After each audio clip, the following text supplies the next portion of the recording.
Good morning, welcome to Little by Little, a short time in God's Word. It's Monday, and so on Mondays we take the time to look back at the message that was at Calvary Chapel, Port Angeles.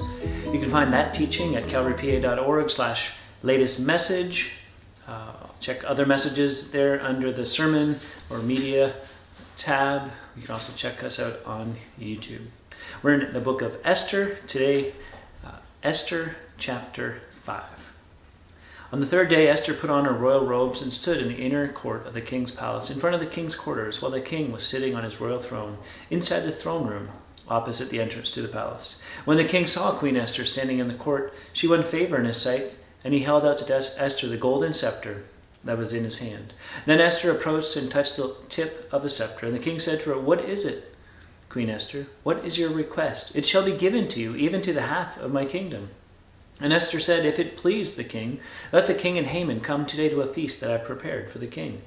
Then the king said, "Bring Haman quickly, so that we may do as Esther has asked." So the king and Haman came to the feast that Esther had prepared. And as they were drinking wine after the feast, the king said to Esther, "What is your wish? It shall be granted to you. And what is your request? Even to the half of my kingdom it shall be fulfilled." Then Esther answered, "My wish and my request is, if I have found favor in the sight of the king, and if it pleases the king to grant my wish and fulfill my request, let the king and Haman come to the feast that I will prepare for them, and tomorrow I will do as the king has said." Haman went out that day joyful and glad of heart. But when Haman saw Mordecai in the king's gate, that he neither rose nor trembled before him, he was filled with wrath against Mordecai. Nevertheless, Haman restrained himself and went home. And he sent and brought his friends and his wife Zeresh. And Haman recounted to them the splendor of his riches, the number of his sons, of all the promotions with which the king had honored him, and how he had advanced him above the officials and the servants of the king. Then Haman said, "Even Queen Esther, let no one but me come with the king to the feast she prepared, and tomorrow also I am invited by her together with the king. Yet all this is worth nothing to me, for as long as I see Mordecai the Jew sitting at the king's gate."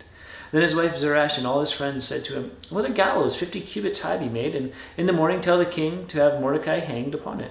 Then go joyfully with the king to the feast." This idea pleased Haman, and he had the gallows made. Well, we certainly have two different kinds of people here. We acknowledged and talked about the idea that God's again not mentioned here in the book, and yet God's hand is all over the book, and we see clues of that here.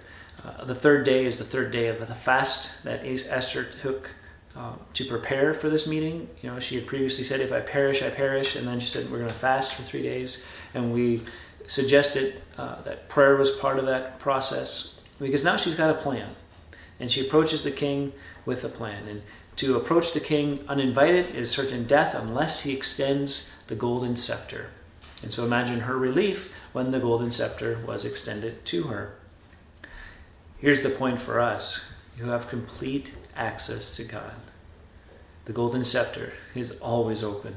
The heaven is always open to you. You don't have to wait. God's not going to give you call waiting. He's not going to be like, "Busy, sorry, try again another time. You've called too many times." You get to talk to God whenever and wherever you want. Are you taking advantage of that all access that you have? The plan then is to just say, "Hey, come to a feast," and then come again to another feast. You're like, that's a strange plan, and we don't know all the reasons why that she made the plan the way she did, but that's what we have. That's what we know.